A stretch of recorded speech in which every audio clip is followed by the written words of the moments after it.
What's up, fam? I'm just getting some shares out and we'll be with you momentarily.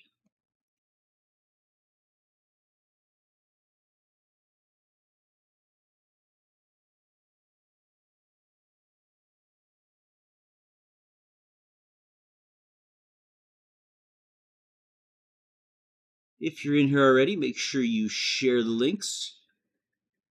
Got a whole bunch of stuff to talk about.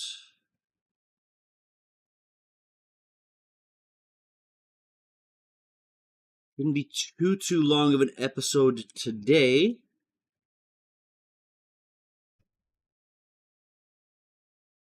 But we do have some stuff to go over for certain. Just getting the last of the shares out here.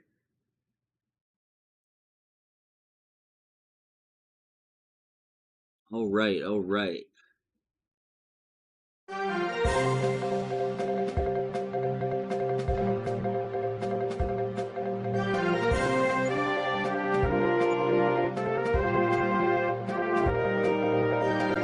are watching Chaos Crypto News, the crypto news that you need to know. What's cracking, everybody? KhaosDubz here. This is Chaos Crypto News, and wow, what a bloodbath. We have a whole bunch of stuff to cover. It has been a crazy 24 hours in the markets. If you're holding any tokens and you've been paying any attention at all, you've probably been like, oh shit, what do we do? But you know what? You don't panic. That's what you do. I want to start off today's episode talking a little bit about Quantzilla. As some of you may know, I am one of the co-founders of Quantzilla, and it's a super cool token that we're working on. It's a meme token, but it's got utility, and we're offering a whole bunch of cool stuff. The most exciting thing that's happened with Quantzilla is we actually did our first burn. So super exciting. I want to show you a little bit about this really quick here. So this is a message from Quantzilla. Beasts, today's the day. Our first burn is happening now. We're taking a monumental step forward in our journey to financial freedom, and we're doing it together. So we have reduced the max supply of Quantzilla coins by 623,844,998. So they're not just decreasing the number of coins in circulation, we're increasing the value and scarcity of each and every one of them. The burn is a testament to our commitment to creating a robust and sustainable economy where every coin holds real value and every holder is empowered to achieve their financial goals. This is just the beginning of an exciting new chapter in the Quantzilla story. So this is what the thing that we use to choose the token burning is called. It's called the Schrodinger's Fibonacci with quantum flux, and it's now live. So it's going to continue to shape the future of our coin and community. With each burn, we'll be reducing the supply and increasing the demand, creating a perfect storm of growth and prosperity. But here's the thing, you won't see it coming. Just like today, the next burn will strike suddenly and without warning. Anytime between 20 and 60 days from now. You might be sleeping, you might be trading, or you might be roaring with excitement, but when it happens, you'll know that Quantzilla is one step closer to achieving its full potential. We're not going to give you a heads up, we're not going to send out a warning, and we're not going to make any announcements. The next burn is going to be a surprise, a thrilling reminder that Quantzilla is a force to be reckoned with. So stay vigilant, stay alert, and stay ready to adapt to the ever-changing landscape of our ecosystem. Quantzilla, the AI that is our boss, wants to take a moment to express his deepest gratitude to each and every one of you, our loyal community of beasts. Your support, trust, and enthusiasm has been a driving force behind our success, and we couldn't have done it without you. You're the ones who have believed in our vision, who have taken the leap of faith, and who have helped us build a community that is truly unstoppable. Let's roar into this new era together, beasts. Now, the other exciting thing that we got going on with Quantzilla, we got some Piratzillas happening. So I want to show you these guys here. This is my personal one here on the left. And as you can see, YouTube got some pirate gold. Got my profile picture there. And the one on the right here is going to be the next one coming out. This is Captain Hook Quantzilla. Super exciting stuff. That one's going to be up for auction, I believe, pretty soon here. So stay tuned for that. We got Team Lead Greenspade working on that. And he's got his plate full. But I'll tell you what, it's going to be an exciting time. If you like pirates, if you like the Alberta Mountain Pirates, if you like pirates in general, Captain Hook, what have you, this is where you got to be. All right, now I just want to touch a little bit on our Qzilla chart here because, you know, the market dumped really hard, right? You can see this is where we did our crazy run up where we went like 86,000%. And yes, that's like 860x in a very short time. It was absolutely just amazing, right? Then we came down here, we dropped below these two supports, came back up, and we traded along and above this higher support from the 9th of January until the 26th of January. Then we dropped below. We came down below the second support, came back up, didn't use it as resistance, thankfully, bounced up along here until February 1st, which is a couple days ago when the whole market started to really shit the bed. Then we came down. There was some sell-offs, but I mean, the whole market sold off. We did pretty good. And look, we're catching back up here. We're going to make our way back up into this channel. As I said in the last episode, I think we're going to trade in and around this channel for a little while before we break out higher. So definitely some exciting stuff to watch for. Hey, and by the way, if you're on Deck Screener, we encourage you every day to come on here and hit this little rocket down here on the right. Boom. We hit 407 rockets already, folks. Like, that's like 20 in the last day. Like, this is unbelievable. Super excited about that. Make sure you hit this rocket every day, support us, and let's take Quanzilla to the moon. Okay, we got a bunch of news to get into, so let's not waste any time here. So the crypto crash was triggered by TradFi events, says Wintermute CEO. More than $2 billion in crypto was liquidated due to traditional finance events, not industry participants, according to Wintermute CEO. This gets interesting here. $2.24 billion was liquidated. Keep throwing around this number, $2 billion. We'll see about that in a second here. Trump signed an executive order to impose import tariffs on goods from China, Canada, and Mexico. During the market turndowns, crypto traders often blame market makers and institutional participants for deliberately crashing prices to create discount buying opportunities. However, the last couple of market crashes were caused exclusively by events outside the crypto ecosystem. The crypto market crashes of 2025 have been directly linked to TradFi events such as DeepSeek and Trump's tariffs. Now, let's see where this takes us when we start going down this rabbit hole a little bit. Crypto market sees $2 billion in liquidations, worse than COVID and FTX crashes. So if you were here through that mess a few years back, it was like total chaos. Like, everyone thought it was, going to be a disaster. Of course, those of us who knew kept holding. We didn't panic sell. But the crypto market suffered all these liquidations, surpassing COVID and FTX. It's unbelievable. Like, within the period of just a day, basically, it was like, oh no, what's going to happen? And you had everybody who bought the top, of course, selling, panic selling, essentially, because that's how you got to trade these markets, apparently. Thanks for the liquidity. Now, the Bybit CEO says as much as $10 billion or more was liquidated just in the last crash. He said, I'm afraid that today, the real total liquidation is a lot more than $2 billion by my estimation. It should be around at least $8 to $10 billion because Bybit itself, in 24 hours alone, its liquidation was $2.1 billion. Zhao explained the discrepancy between the actual liquidation and what is shown on CoinGlass is because CoinGlass does not show all the liquidations. According to him, Bybit limits the liquidation data that its API provides, and other exchanges do the same. So he added that they'll have an API limitation on how much feeds are pushed out per second, but from his observation, other exchanges also practice the same limit to liquidation data. The Bybit CEO has promised to remove the restrictions so that all liquidation data from the exchange will be available through the API, noting that this aligns with the company's belief in transparency. So that'll be good to see because, there's so much manipulation happening and behind the scenes stuff. It's kind of crazy. We need clarity. Now, of course, Trump's meme coin raked in $100 million in fees while small traders took the hit. So, you got your retail traders, you and me essentially, who ended up paying for I'm not invested in Trump coin myself, but we ended up paying for this. Well, the people at the top made a ton of money. Excuse me. Trump's meme coin peaked at 14.5 billion market cap before crashing. Small traders lost money, top investors made millions, and this raised some ethical concerns over Trump's conflict of interest. Trump's crypto ventures, including meme coins, DeFi, and NFTs, continue to face scrutiny amid price declines. Now, the Mexico tariffs have been delayed. Mexico avoids some U.S. tariffs after reaching a deal with Trump.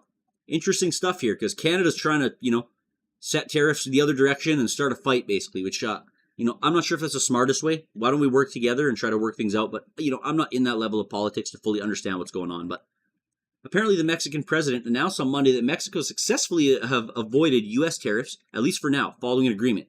In return, Mexico has agreed to deploy 10,000 National Guard members to strengthen its northern border to address migration and illegal drug trafficking.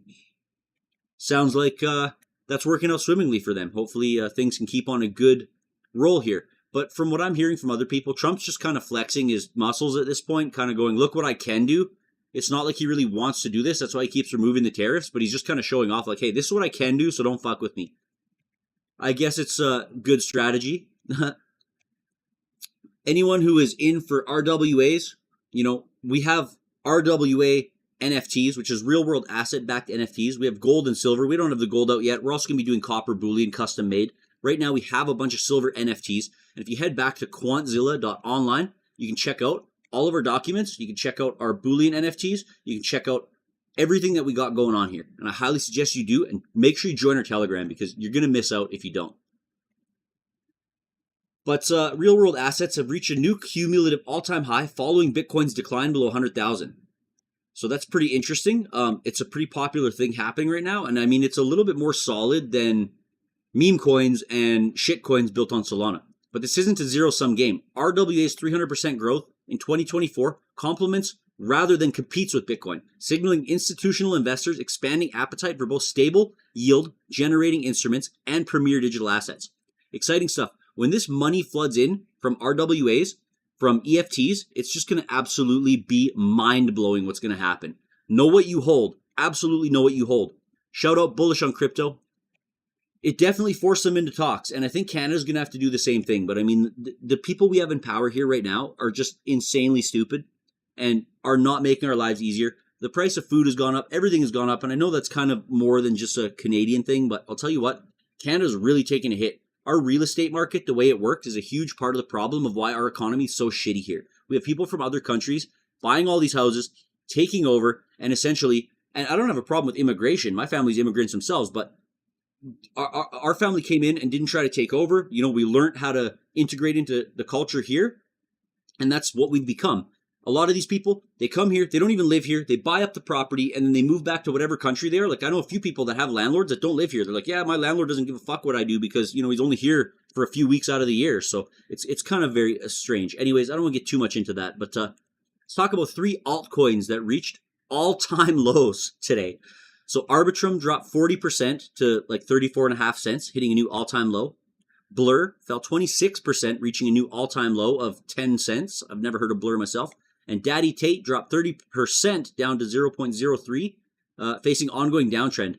Side note about this Daddy Tate, I don't know 100%, but I'm almost 100% sure that this is Andrew Tate token, which I think is a little funny because pretty sure a while back he said, oh yeah, he's never going to get into crypto because crypto's a scam or whatever, and now he's releasing his own token. Funny how that works, isn't it?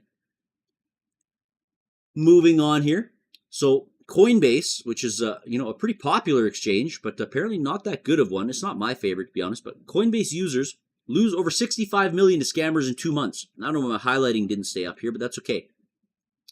Scammers have been targeting Coinbase users through various methods, including fake phone calls, emails, and phishing websites, tricking victims into transferring funds to fraudulent safe wallets. Always double check, folks. Always double check what you're doing. Myself included, many people have been scammed just by not paying attention, not understanding enough about exactly what you're doing and being in a rush or being driven by emotion. Take some time, take a deep breath. Even if the market moves a little bit, you'll never catch the top or the bottom. Don't worry about it too much. Take your time, make sure you know exactly what you're doing, make sure the links you're clicking on are legit, and make sure the people you're interacting with are not scammers. The scams typically begin with a phone call from a spoof number where the scammer claims that the victim's account had unauthorized login attempts. The scammer then sends a fake email designed to look like it's from Coinbase. Victims are urged to transfer funds to a Coinbase wallet and whitelist an address while support verifies their security. But it's not support. In addition to these methods, scammers have also been using cloned Coinbase wallets nearly identical to the original platform to deceive its users. These cloned sites enable scammers to send fake prompts through emails using panels, making it difficult for victims to detect the fraud. Several Telegram channels have also been found advertising these scams. So nice to know that you can trust just everybody in this world, you know? So this follows a series of high-profile losses, including the theft of 110 CBBTC, which is, I guess, Coinbase Bitcoin, valued at 11.5 million from a Coinbase user on Ethereum Layer 2. In December 2024, a Coinbase commerce vendor lost 15.9 million without intervention from the exchange's anti-money laundering system. Earlier in October 24, a phishing attack resulted in a loss of 6.5 million as an imposter posing as Coinbase support targeted a user. So, I mean, you know, Coinbase is supposed to be, oh, so good, right? And they make it a pain in the ass to buy crypto, especially in Canada. If you try to use your card, they essentially almost every time, unless it's below like 100 or 200 bucks, They'll essentially every time make you call in, spend half an hour on the phone, and then the first person that you talk to ain't going to help you. So they got to put you through to fraud prevention. You got to spend time with them, giving them your whole information, and it's just a nightmare. But yet they'll allow grandmas to get scammed for their entire retirement fund by somebody in India. It's ridiculous. Anyways, let's move on. So the XRP price dumped below $2 for the first time in 2025 amid whales capitulation. Was 3.4 a cycle top? It's hard to say, but let me know what you think in the comments. Now, it went quite a bit below the $2. It actually went down to $1.78 US, which is just insane. These are prices that a lot of people never thought we'd see again, but never say never, you know. Moving on here. Today's been super hectic. We got a bunch of crazy information. So, I wasn't able to get this video out as early as I'd liked, but I did get any updated information. There really wasn't much from the stuff that came out this morning. Interesting point here, though. XRP whales offload 70 million coins amid spot ETF anticipation. Crypto whales have dumped large assets as corrections bite harder following macro shakeups. The wider market lost 5.2% today, plunging total capitalization below $3.2 trillion. XRP's decline was sparked by several factors not limited to whale movements, altcoin retractions, macro sentiments, and John Deaton's mixed comments. You can find more about John Deaton's comments here if you're interested. It's not all that important, that's why I didn't leave it in there. Excuse me. 29.5 million XRP transfer stuns top US crypto exchange. XRP transfer to Coinbase. Now, we just talked about how Coinbase, maybe shouldn't be the top exchange. But anyways, apparently it is. Here's some possible reasons why. According to data insights from Whale Alert, an anonymous whale transferred 25.5 million XRP to Coinbase. This sum, worth over 68 million, has triggered further sell-offs concerns in the community. While the transfer might be for different reasons, its historic trend implies a possible offloading. The XRP price remains one of the most profitable altcoins, although, because it reached a 7-year high of 338 amid a 90-day rally of 360%. This wallet that did this transfer has been active since March 2021, further proof that the whale has enough experience navigating the market. Should the latest transfer to Coinbase imply a sell-off, it may not impact the overall market. However, it can dampen some trader sentiment amid a patient wait for a rebound. Patience, patience, patience, like they keep saying. Those of us and those of you who bought and held and didn't do anything, you didn't make any trading, you didn't panic, you just kind of left it and forgot about it, those are the ones that are consistently making the money in this market. People who trade, you're at risk all the time of losing, making a bad trade, missing your, buy-ins and stuff. It's just, it's almost better to just buy and hold. But then again, it's fun to play around sometimes, but the saying goes, you never want to invest more than you're willing to lose, because sometimes it does happen. A $105 million boom makes XRP the second best altcoin. Wow, it's crazy how fast things turn around, isn't it? Here's the thing about crypto. It's never boring, and that's for sure. But let's talk about XRP. It's been pretty quiet for a while, but not anymore. It's had 105 million in inflows so far this year, with 15 million of that coming in just the last week. And how much was dropped out of it over the last 24 hours? Like, it's unbelievable. But that makes it the second best performing altcoin out there, right behind Ethereum. Now, a lot of us are thinking it's going to flip Ethereum sooner or later, and maybe one of these days it'll even flip Bitcoin. Let me know what you think in the comments, but I think Ethereum is going to get flipped here sooner than later, because Ethereum's had a bit of a rough patch recently. By the way, despite a total of 177 million inflows this year, it ended last week with net zero flows at all. Ethereum's not in good shape. Add in some internal drama and a fair bit of skepticism from its own community, and Ethereum is looking a little shaky. Meanwhile, XRP's been quietly building momentum. It's not just a crypto thing anymore, though. Ripple has its fingers in broader financial markets, backed by a solid network of institutional partners. And let's not forget the Made in America label. XRP's doing all this without an ETF, but the rumors of an XRP ETF are getting louder, and it feels like it's more of a question than when than it is if.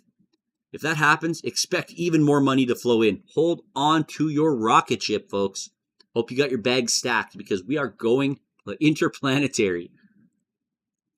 Got some Solana news. Now, let me just remind you, here at the Zilla fam, I'm going to drop this meme in here real quick for y'all. We like to shit on Solana, and we like to shit on F, because, these are super scammy shit here, right here. See that? It's one of our favorite memes. We're going to get some new ones made up, too, that are going to be shitting on some other tokens, and some rugs, probably, because it's funny, And also, don't forget, Gary Gensler smells like poo. I wonder why. But Solana returns to $200 following a huge crash. What's next? Well, I've heard, Solana has all these issues with the network. I've seen it drop a bunch of times, and I'm like, oh, maybe I should buy in. But I'm like, no, you know what? And then it goes back up, and I don't understand why people keep supporting something that goes offline all the time. XRP is one of the few assets that has never had a minute of downtime since its launch, which is kind of crazy. So that, to me, seems like a way more solid thing to follow and support than something that's constantly up and down. I mean, it's been a rug token since day one. It's just getting worse and worse and worse, which you're going to talk about here a little bit more in a moment. Not much else to talk about there other than Solana's hilarious.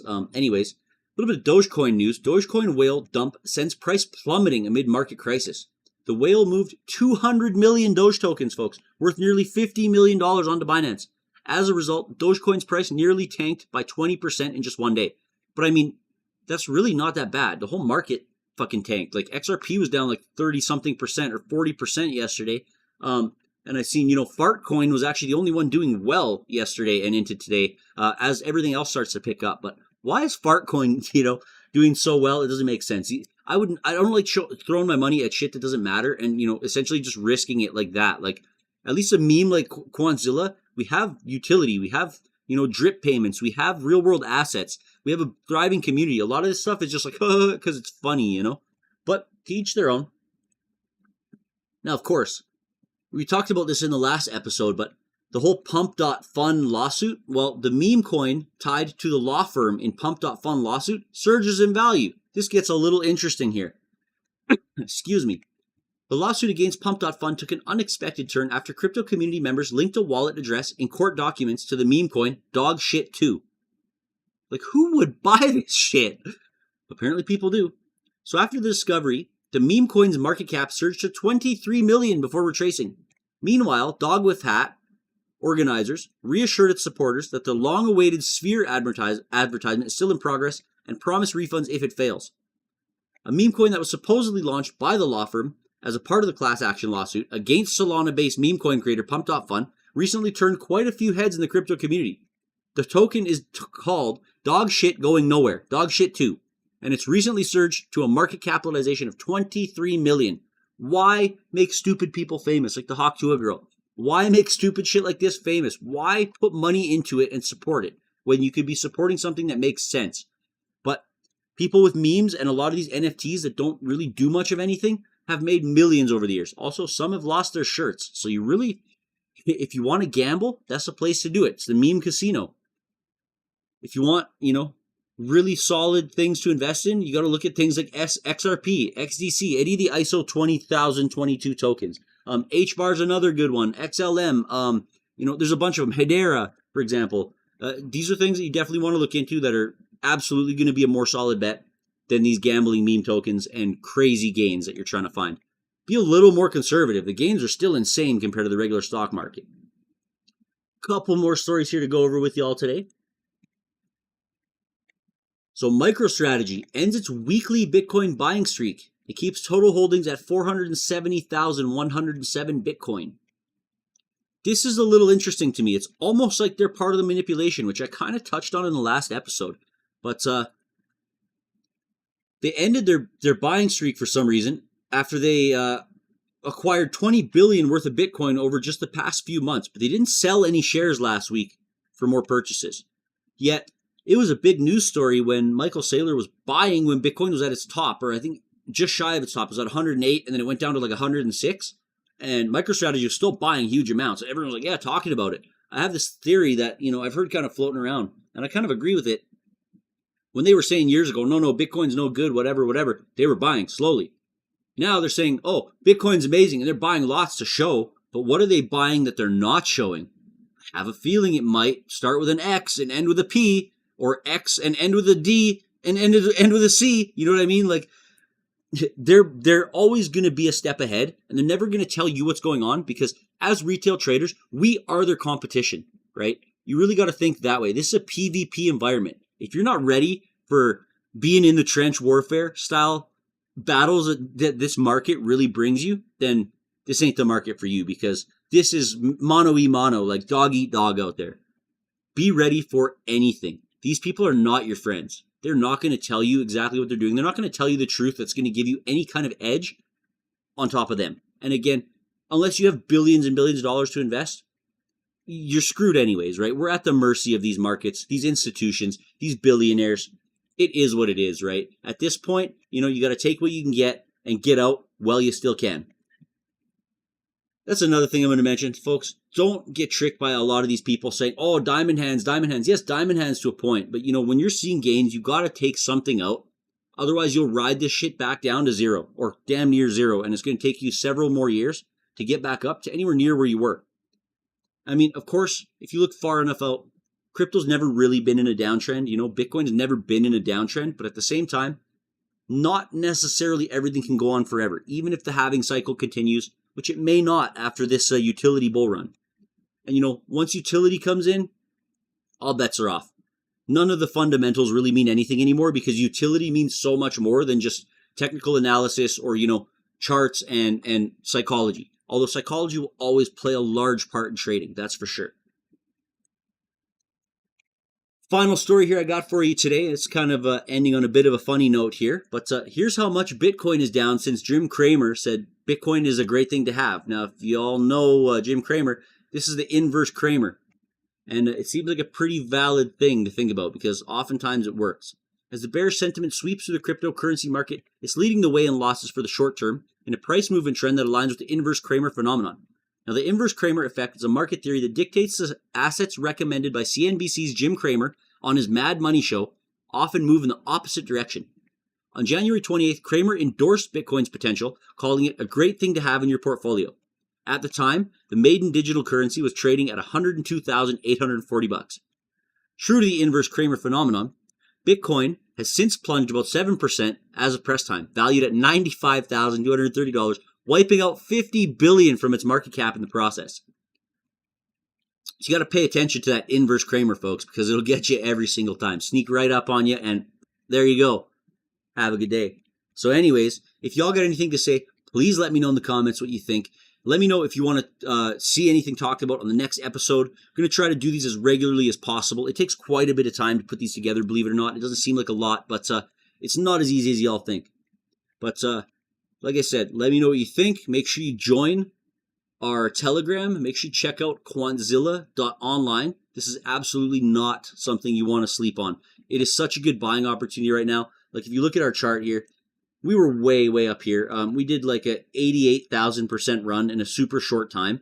We went from 24,000 US dollar market cap to 308,000 in less than 20 hours, which was absolutely insane to be a part of. That kind of like adrenaline is almost unmatchable. But like I said earlier, we were trading really, really good above these two supports. We dropped down a little bit. We traded up again in this range. Came back down. We're pushing our way back up here, but it is a great buying opportunity for Zilla because once people realize what's going on here, the OGs that have been with us since the beginning really see a solid project because we've built something that's rug proof. We're completely doxed. Everybody knows who we are, and also we've agreed as devs to not sell our holdings more than a certain limit. But right now we haven't actually sold any of our holdings at all. We keep buying more and more. So we want you to have faith in us. You know what? You don't have to trust us because trust is kind of a dirty word, but don't listen to me. Don't listen to us. Don't trust. Verify. Check out our documentation. Talk to some of the people. Meet our community. Join our Telegram. Have some fun. Make some memes. Shit on Solana and Ethereum with us. And really just see what this crypto market is all about because, it's not all rugs. It's not all pump and dumps. It's not all memes. It's not all fun and games, although it is a hell of a great time. Folks, I appreciate you. Thank you all for watching. We're going to catch you in the next one. Make sure you check out my explainer video on Zilla. You can find on this channel right here on youtube.com/KhaosDubz. Have a great day. We'll catch you all on the flip side. Bless on love. Bless on love.